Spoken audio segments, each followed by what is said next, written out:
5 چیزیں مجھے ایسی دی گئی ہے جو مجھ سے پہلے کسی کو نہیں دی گئی۔ میری مدد کی گئی ہے 1 مہینے کی مسافت سے روب کے ذریعے، یعنی ابھی 1 مہینے کی مسافت کی دوری پر ہوتا ہوں کہ میرا روب دشمن پر پڑ جاتا ہے۔ میرے لیے زمین پوری کی پوری مسجد بنا دی گئی ہے اور طہور طہارت حاصل کرنے کا ذریعہ بنا دی گئی ہے۔ تیسری بات، میرے لیے مال غنیمت حلال کر دیا گیا ہے، مجھ سے پہلے کسی نبی کے لیے حلال نہیں تھا۔ چوتھی بات کہ وَأُعْطِيتُ الشَّفَاعَةَ، مجھے شفاعت دی گئی ہے۔ اور 5ویں بات کہی کہ میں سارے کے سارے لوگوں کی طرف نبی بنا کر بھیجا گیا ہوں۔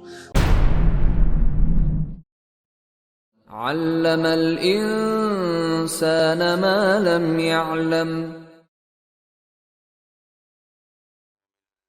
فتهجد به نافلة لك عسى أن يبعثك ربك مقاما محمودا۔ امام بربہاری رحمہ اللہ فرماتے ہیں کہ والایمان بشفاعت رسول اللہ صلی اللہ علیہ وسلم للمذنبین الخاطئین فی یوم القیامہ وعلی الصراط ویخرجهم من جوف جہنم وما من نبی الا وله شفاعہ۔ نبی صلی اللہ علیہ وسلم کی شفاعت پر ایمان گنہگار اور خطاکار لوگوں کے لیے قیامت کے دن پل صراط پر آپ صلی اللہ علیہ وسلم انہیں جہنم کے اندر سے نکالیں گے، اور کوئی نبی نہیں ہے جس کو شفاعت حاصل نہ ہو۔ اسی طرح صدیقین، شہداء اور صالحین بھی شفاعت کریں گے، اور اس کے بعد اللہ تعالی جس پر چاہے گا اپنا بے پایا فضل فرمائے گا، اور جہنم سے نکلنا ہوگا لوگوں کا جلنے کے بعد اور کوئلہ ہو جانے کے بعد۔ اہل سنت والجماعت کے عقائد میں یہ بات بھی شامل ہے کہ وہ شفاعت پر ایمان رکھتے ہیں، یعنی اس بات پر ایمان رکھتے ہیں کہ قیامت کے دن شفاعت کی بنیاد پر بھی بخشش ہوگی۔ اس طرح دیگر بہت سارے مسائل میں خوارج اور معتزلہ نے اہل سنت سے اختلاف کیا ہے، اسی طرح اس مسئلے میں بھی انہوں نے اختلاف کیا ہے۔ وہ شفاعت کے قائل نہیں ہے۔ شفاعت کے قائل کیوں نہیں ہے؟ تو اس لیے نہیں ہے کہ دونوں کے دونوں کبائر کے مرتکبین کو دائمی طور پر جہنمی مانتے ہیں، یعنی کافر مانتے ہیں۔ تو جب جہنمی ہمیشہ ہمیشہ کے لیے مان رہی ہے تو پھر شفاعت کو تسلیم کرنے کا کوئی مسئلہ نہیں ہے، کیوں تسلیم کریں گے؟ اور تسلیم کرنے کی گنجائش کیوں ہوگی؟ تو اس لیے ان کے یہاں شفاعت کا تصور نہیں ہے۔ اپنے موقف کے اظہار کے لیے، تائید کے لیے قرآن مجید کی بعض آیتوں کا سہارا لیتے ہیں وہ، جیسے سورۃ المدثر میں اللہ تعالیٰ نے فرمایا فما تنفعهم شفاعت الشافعین، اس دن ان کو شفاعت کرنے والوں کی شفاعت فائدہ نہیں پہنچائے گی۔ تو کہتے ہیں کہ اللہ نے نفی کر دی ہے، لیکن پیچھے کی جو آیات ہے ان کو پڑھیں گے تو یہ بات سامنے آ جائے گی کہ یہ خاص کافروں کے سلسلے میں، کہ ان کو شفاعت فائدہ نہیں پہنچے گی. اور یہ آیت بذات خود اس بات کی دلیل ہے کہ شفاعت بھی کوئی چیز ہے کہ جس کا فائدہ پہنچنا ہے، تب تو اللہ تعالیٰ نفی کر رہا ہے. ورنہ کوئی چیز اگر شفاعت نہیں ہوتی تو پھر کہنے کا مطلب ہی نہیں تھا. تو ان کو تو فائدہ نہیں پہنچائے گی جو کافر ہیں، قیامت کے دن کے منکر ہیں، لیکن دوسرے لوگوں کو شفاعت کا فائدہ پہنچے گا. اب وہ کون لوگ ہوں گے؟ تو نبی اکرم صلی اللہ علیہ وسلم نے ارشاد فرمایا کہ میری امت کے اہل کبائر کے لیے میری شفاعت ہے، یعنی بڑے گناہوں کے مرتکب لوگوں کے لیے میری شفاعت ہوگی.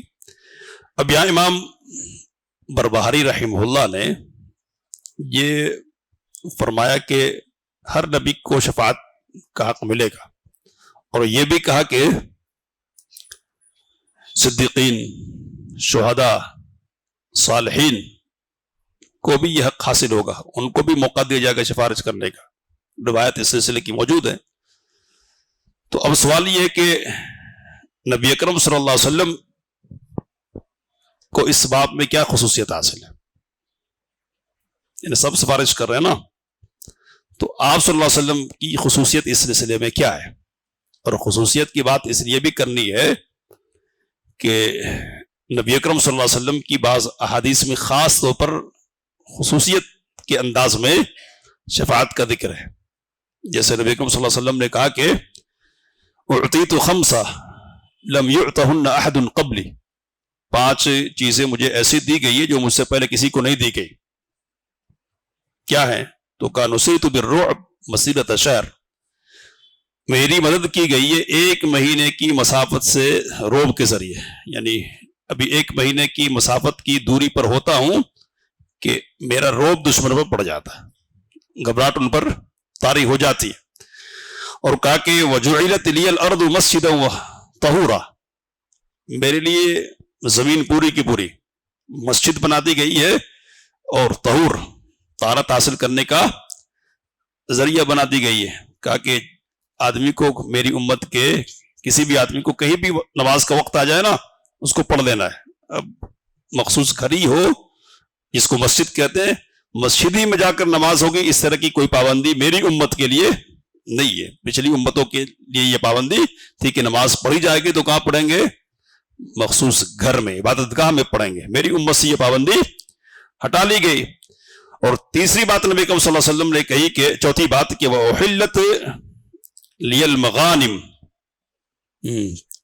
تیسری بات میرے لیے مال غنیمت حلال کر دیا گیا ہے، مجھ سے پہلے کسی نبی کے لیے حلال نہیں تھا.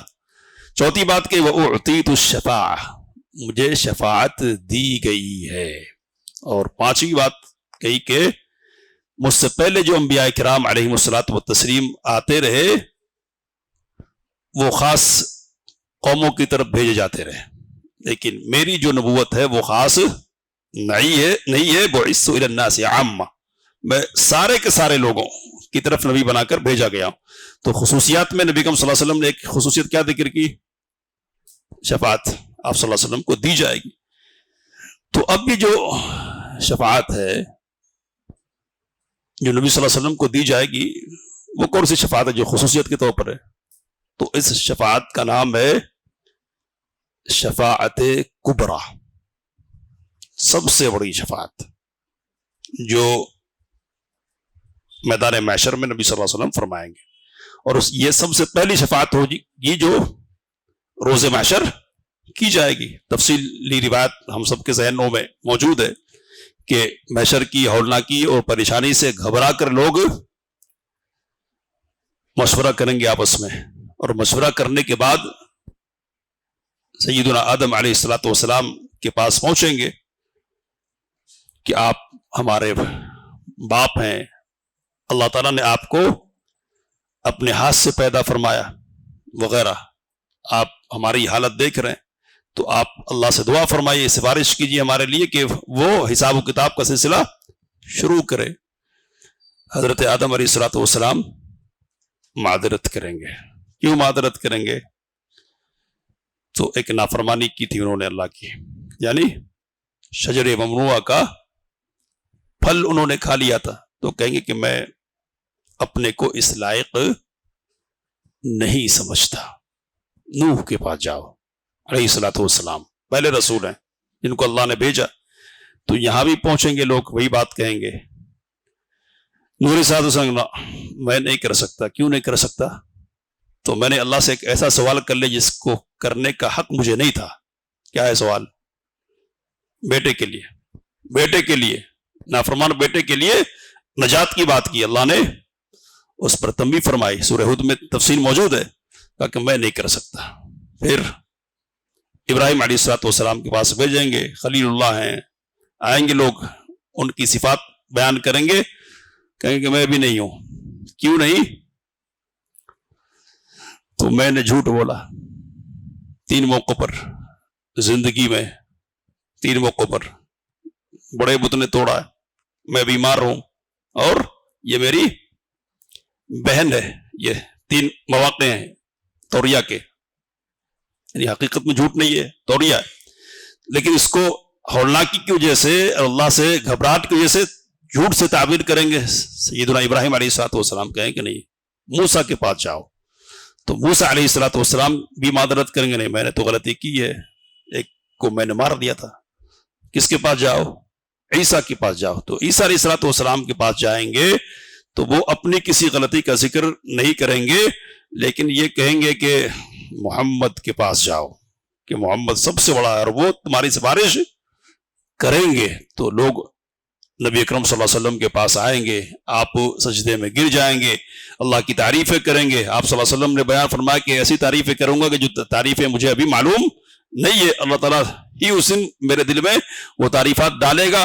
پھر اللہ تعالیٰ کی طرف سے کہا جائے گا ارفع رأسک یا محمد صلی اللہ علیہ وسلم، اے محمد اپنا سر اٹھائیے، سل تعطیٰ، آپ سوال کیجئے آپ کو دیا جائے گا، اور اشفع تشفع، آپ شفاعت کیجئے آپ کی شفاعت قبول کی جائے گی۔ تو اس وقت نبی اکرم صلی اللہ علیہ وسلم شفاعت فرمائیں گے، اور آپ کی شفاعت کی بنیاد پر حساب کا معاملہ شروع ہوگا۔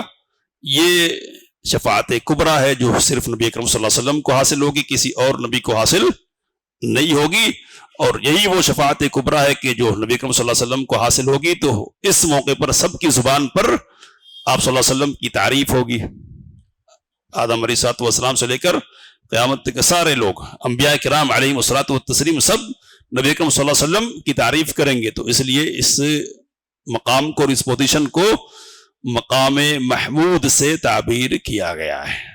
کیا ہے؟ وَمِنَ اللَّيْلِ فَتَهَجَّدْ بِهِ نَافِلَةً لَكَ، رات میں اٹھیے تہجد پڑھیے، یہ آپ کے لیے زائد کے طور پر ہے۔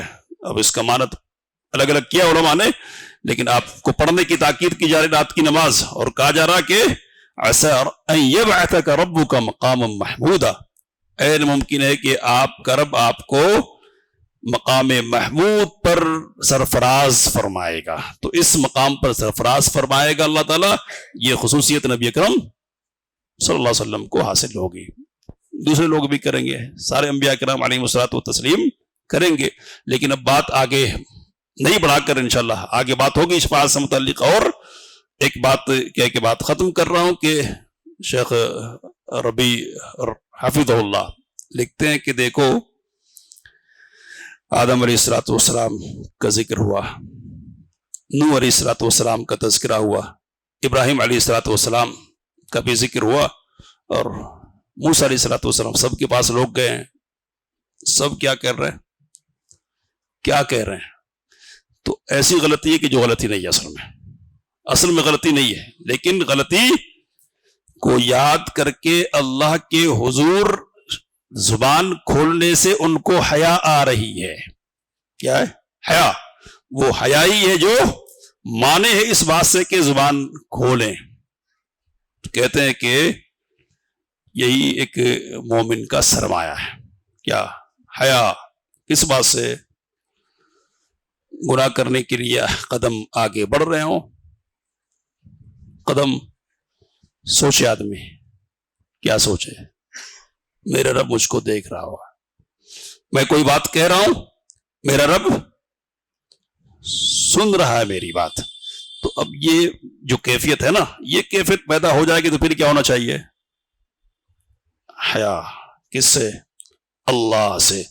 وہاں آدم اور فلاں حیا کی وجہ سے زبان نہیں کھول رہے نا، اگر اس حیا کو ہم اپنی زندگی کا حصہ بنا لینا تو یہاں ہمارے قدم، ہماری حرکتیں، ہماری زبانیں حیا کی بنیاد پر غلط طور پر اٹھنے سے محفوظ ہو جائیں گے. تو اس عبرت کو لینا چاہیے اور زندگی میں اس کو حصہ بنانا چاہیے.